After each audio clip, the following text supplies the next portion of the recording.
ready to rumble. Schilling Show Unleashed on the Seven Thunders Media Network. Former city councilor, husband, father, and community watchdog. Your host, Rob Schilling.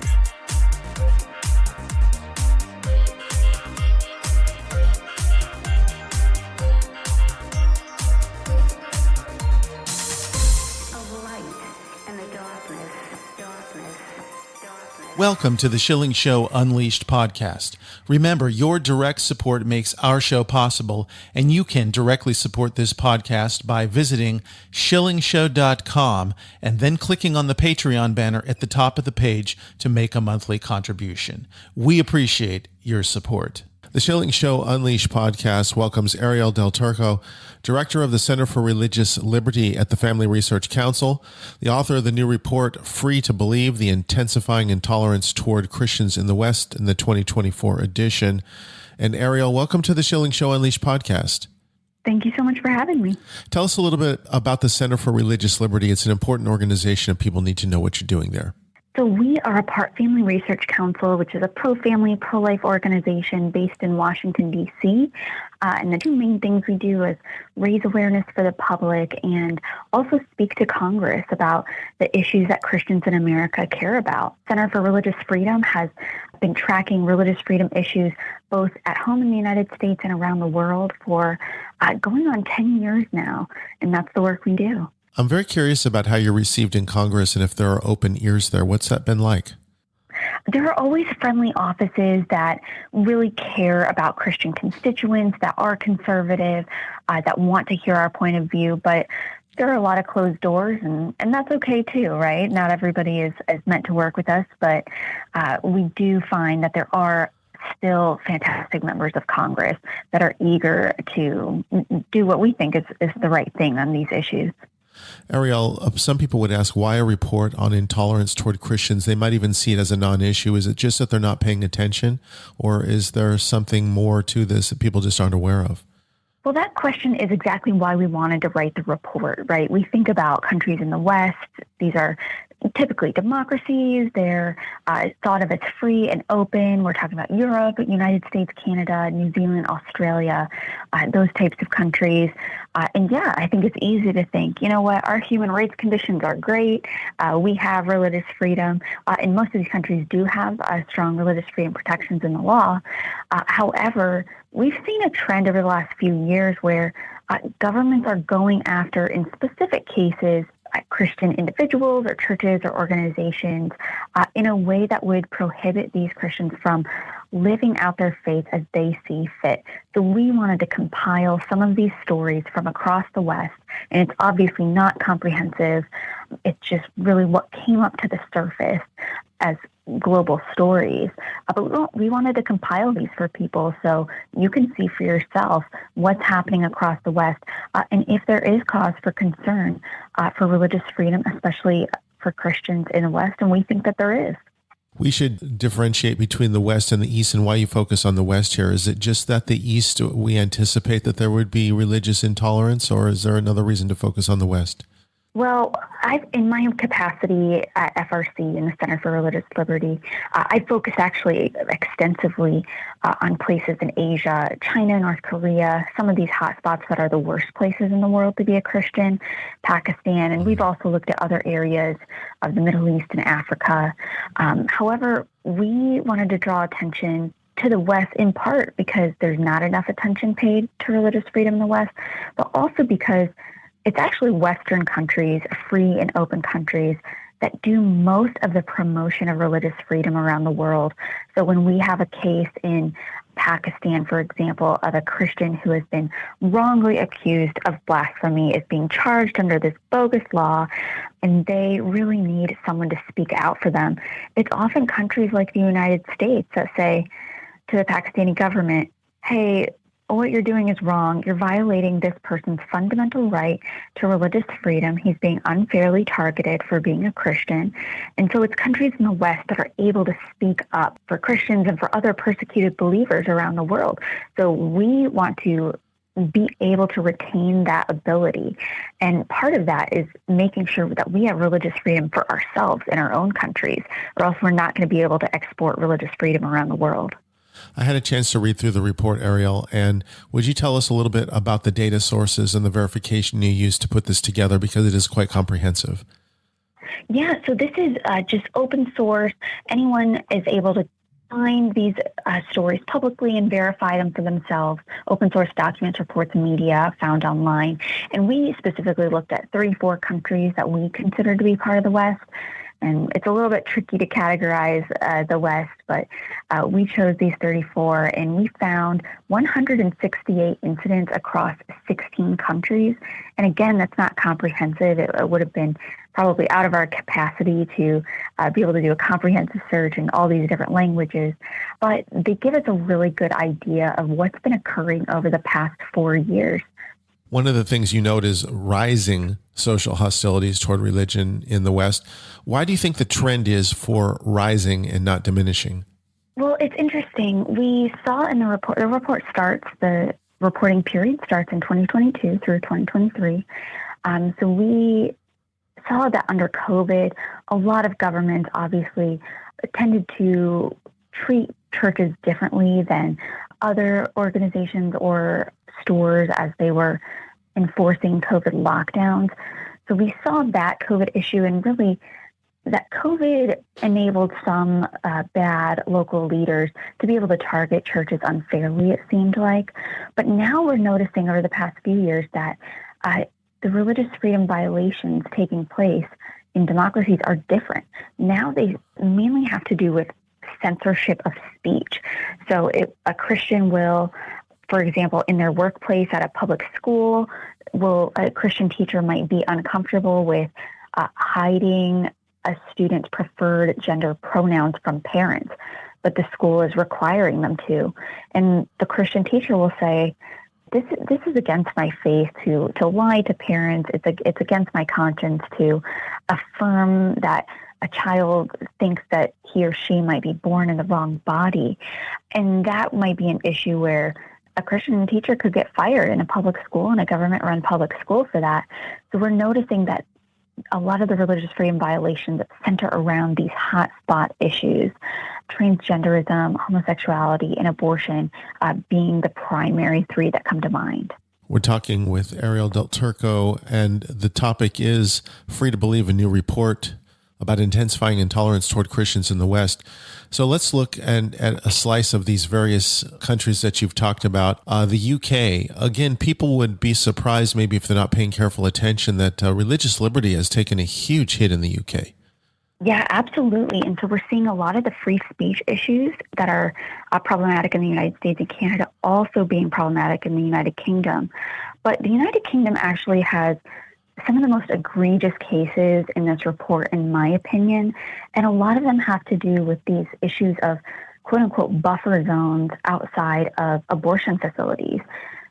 Local ordinance will be passed in certain parts of the United Kingdom that say no one can stand within, I think it's 150 yards of an abortion facility, and they cannot protest, they cannot hold signs, they cannot pray, they cannot speak against abortion, they cannot condemn in any way with their mannerisms abortion at all within this buffer zone. And so we saw one Christian in particular, Isabel von Spruce. She was standing on a public sidewalk, so she had every right to be there, near an abortion facility. It wasn't even right outside, it was just near it. And the police came and questioned her, and they asked her, well, what are you doing? She didn't have a sign or anything.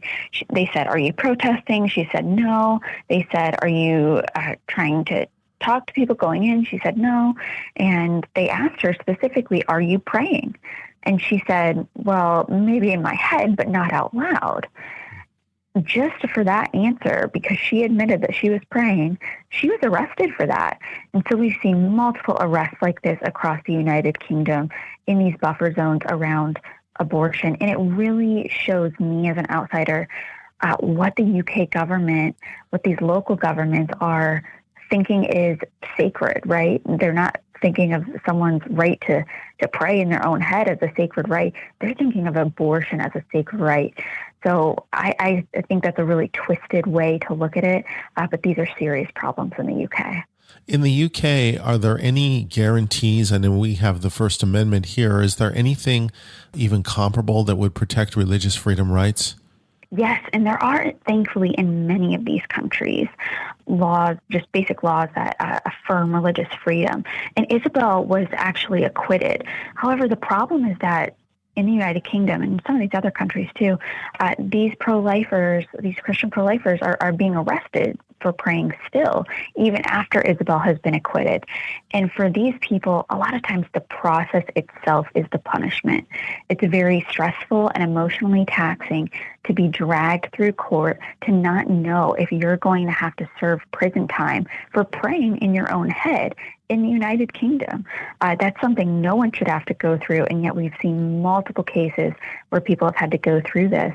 And it's also discouraging to other people who might look at Isabel and say, you know what, it's not worth it to pray even in my own head near an abortion facility. I just need to keep my head down and not show my beliefs in that way and not live out my faith in that way, even if I feel a conviction to go pray near an abortion facility. It's really intended to chill and silence Christian behavior. Yeah, I was thinking about this, like this is a huge intimidation to other people when they see this, and that would certainly discourage. It's hard to measure how many people would say, I'm not going to do that anymore, because they might be labeled just for speaking out on that. But is there any indication, or had you seen any evidence that this was overtly being stated, like, you know, we're going to shut you down and we're going to make examples of people, or are we just inferring that from these actions? We're sort of inferring it. However, the UK government, the way that these cases are being prosecuted, they're very open that they do not want this to happen again. They want abortion to be protected at all costs, even if that cost is at the expense of someone's fundamental right to religious freedom, right? There is no fundamental right to abortion. It's not in the Universal Declaration of Human Rights. It's not listed in international treaties, but religious freedom is. And that's why all of these countries, they're all signatories to these treaties that affirm religious freedom. They need to be primarily concerned about protecting religious freedom, not primarily concerned about protecting someone's feelings about abortion or protecting someone's feelings about homosexuality. We need to be protecting fundamental rights, which include religious freedom. We talked about the UK. What other countries in Europe are particularly egregious in this respect? Well, we highlight one case out of Finland where they actually had a member of parliament there, Päivi Räsänen. She's a sweet older lady. She's a grandmother. She's married to a pastor. And she got in trouble for a tweet that she sent out addressed to her own religious denomination, who had sponsored a pride parade. And she said that it was inappropriate for her denomination to sponsor a pride parade. And she quoted a Bible verse in this tweet. And for that prompted a major investigation into her background. And she was charged with 3 counts of ethnic agitation for statements she had made affirming that Christianity believes in natural marriage between a man and a woman. And so for 3 separate statements, one of them was a pamphlet she authored 20 years ago. She was charged with 3 counts under a hate law. And so she has been dragged through courts by the state prosecutor there. And her first decision was she was acquitted. The judge said there's no crime that has been committed here. And then she was acquitted a second time because the state prosecutor appealed her case. And so the state prosecutor should really be backing off by now. But yet we saw just a few days ago, actually, where the state prosecutor has appealed this case for the 3rd time. And this judicial system is a little bit different. You can't appeal prosecutions in the United States. But this state prosecutor in Finland appealed Päivi Räsänen's case for the 3rd time. So she's dragging her to court for the 3rd time, this time going up to the Supreme Court in Finland. So we see, or at least I read into this, that the state prosecutor in Finland and by extension the government, because she represents the government, really has a distaste for and intolerance for basic Christian doctrines related to marriage and human sexuality. I do see this as a form of intolerance for Päivi Räsänen, who is simply a Christian who just wants to be able to respectfully express her beliefs, right? She was totally respectful. I'm not even sure she got many complaints about this, and yet she has just been unfairly targeted by the Finnish government. I'd like to talk about Canada, which really exposed itself as a very intolerant place, particularly during the COVID times. And there was a pastor by the name of Artur Pulaski, whom I saw being arrested or attempting to be arrested, where he was expelling the police officers out of the church. This is highly disturbing. What's happening in Canada? Canada, especially during COVID, as you said, really went after churches and pastors that tried to stay open during the lockdown. In some cases, it dragged them away forcibly by the police. And even in recent years, and as recently as November 2022, some of these cases are still going through the courts. So these churches are still paying the price, even as the COVID pandemic has died down. They're still paying the price for opening their doors, for trying to hold church services, which is their religious conviction, right? Not everyone might agree with them, but they had a religious conviction that they backed up with scripture, where they thought that, you know what, we need to be meeting in person as a body of believers in order to fully practice our faith. And so for that, the Canadian government has been they've lacked all understanding. They show no respect or deference to religious beliefs in this regard. So we still see that being a major issue in Canada. Let's move to the U.S. now, Arielle, and talk about particularly the FBI and other government agencies are focusing primarily on Catholics and traditional Catholics praying outside of abortion clinics. What is this intense dislike of Catholicism or the targeting of Catholicism? Yeah, this is deeply concerning. I interpret this partially as a failure by these government agencies to even understand religion. When most of the people working at the FBI are secular, they tend to misunderstand basic elements of religion. How can they get something so wrong about traditional Catholics that they feel they have to be maybe not investigated but looked into, that they need to be treated as some sort of threat? And I think part of it has to do with politics. The government, they see traditional Catholics and others as holding a more conservative viewpoint, and they read all these wacky, almost conspiratorial threats into conservative Christians at times. But it's a massive misunderstanding, and it's a waste of government resources when we see the FBI looking into Catholics when we know we have security issues all across the country, not the least of which due to our border. But it's a severe miscalculation, and it's one that's going to cost people, including costing our basic First Amendment rights. Finally, I see that in this report, we are going in the wrong direction, but did you see any bright signs? Is there any pushback that we should be aware of or reversal of course that would give us hope? I think there are a few signs for hope. One is simply that the laws in many of these countries, and especially in the United States, actually, which is encouraging, the laws still side with religious freedom. Religious freedom often wins in the courts, and that's great. But one thing that I would encourage even your listeners to help is to foster a culture that also respects religious freedom. Religious freedom doesn't just rely on good laws, although we need those. It also relies on cultural support. And we can all work towards building that type of cultural support for religious freedom simply by praying in public and by expressing your faith to your coworkers. Sometimes if we work in a corporate setting, many people think that they've never met a pro-life Christian. And so we need to share that, hey, we are pro-life. We feel this way because X, Y, Z reasons. And just share your beliefs in a respectful way. Share why it's based in your faith, in science and philosophy and all these other things that our beliefs are based in. All of those simple steps are going to go a long way towards helping build a culture that understands other religious believers and respects religion and respects religious freedom. Arielle, if people would like to get a copy of this report or to follow the work that you're doing online, tell us how to do those things. Yeah, you can go to our website, frc.org. And if you want to head specifically to the report, you can go to frc.org/Western Intolerance. You've done a fantastic job in documenting all of this. We all need to be aware of it. Arielle Del Turco, thank you for joining us today on the Schilling Show Unleashed podcast. Thank you for having me.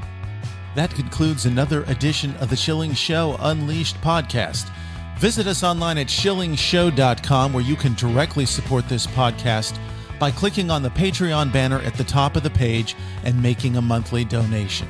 Your support is essential for the continuation of the Schilling Show Unleashed podcast. Until next time.